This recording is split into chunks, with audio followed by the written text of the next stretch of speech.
नमस्कार, भारत एक्सप्रेस में आपका स्वागत है। मैं हूं हरिशंकर कुमार।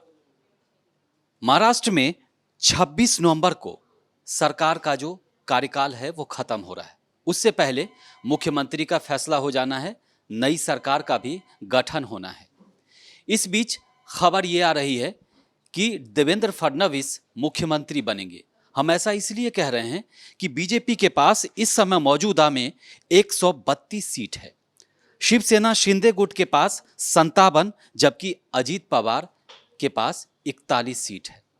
कुल मिलाकर ये कहें तो बीजेपी को 13 सीट कम है, नहीं तो वो अकेले ही सरकार बना लेती। लेकिन गठबंधन धर्म भी उसे निभाना है, इसीलिए बीजेपी सबको साथ लेकर के चल रही है। ये चुनाव से पहले की रणनीति थी और तीनों पार्टियों ने एक साथ मिलकर के चुनाव लड़ा था, जिसका परिणाम जो है वो आप सबको पता है कि लैंडस्लाइड विक्ट्री मिली महाराष्ट्र में बीजेपी को। लेकिन सबसे बड़ा सवाल उस समय से यही सामने आ रहा था कि आखिर मुख्यमंत्री कौन होगा। तो इस बात पर बस अब नाम ही घोषणा होना बाकी है, क्योंकि फडणवीस जो हैं वो संघ की भी पसंद रहे हैं।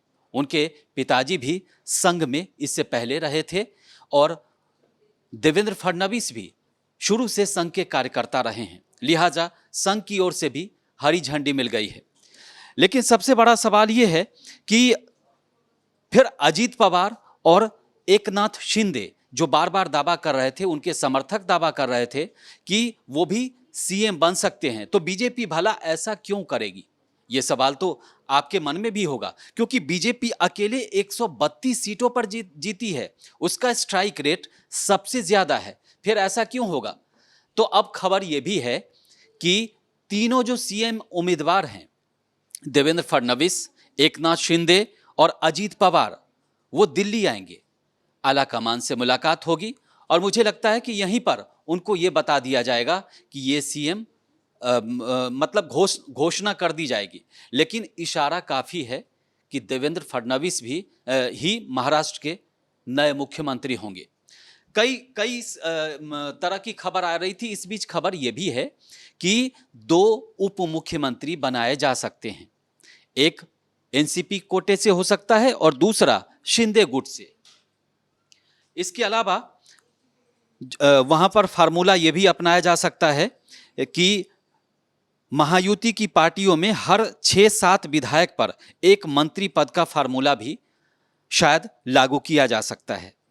तो ऐसे में भाजपा के 22 से 24, शिंदे गुट के 10 से 12 और अजीत गुट के 8 से 10 विधायक मंत्री बनाए जा सकते हैं।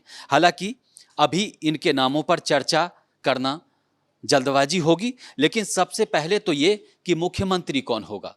तो मुख्यमंत्री अल्टीमेटली फडणवीस ही होंगे, क्योंकि बीजेपी ऐसा क्यों चाहेगी कि इतनी बड़ी जीत के बाद उसे मात्र 13 सीट कम है, उसको अकेले सरकार बनाने के लिए 145 सीट की जरूरत है और अभी उनके पास 132 है। अच्छा, बीजेपी के दोनों हाथ में लड्डू जैसा भी है, क्योंकि अगर अजीत पवार और एकनाथ शिंदे अगर अलग भी हो जाएं तो फिर बीजेपी की सरकार कैसे बनेगी? तो बीजेपी की सरकार उस सूरत में भी बनेगी क्योंकि शिवसेना उद्धव ठाकरे गुट के पास 20 विधायक हैं।